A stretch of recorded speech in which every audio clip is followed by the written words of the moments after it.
আমরা আজকে এই চৈজাল গাছটি লাগাবো। এটা একটা চৈজালের চারা।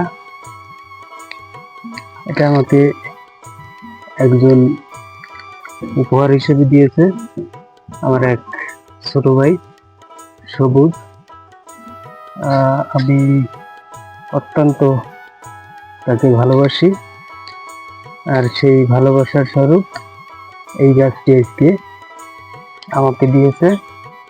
তো বন্ধুরা, আমি এই গাছটি আজকে লাগাবো। তো গাছ লাগানোর নিয়ম আছে কিছু, আপনারা আমাদের সাথে থাকুন, দেখুন আমরা কিভাবে লাগাই।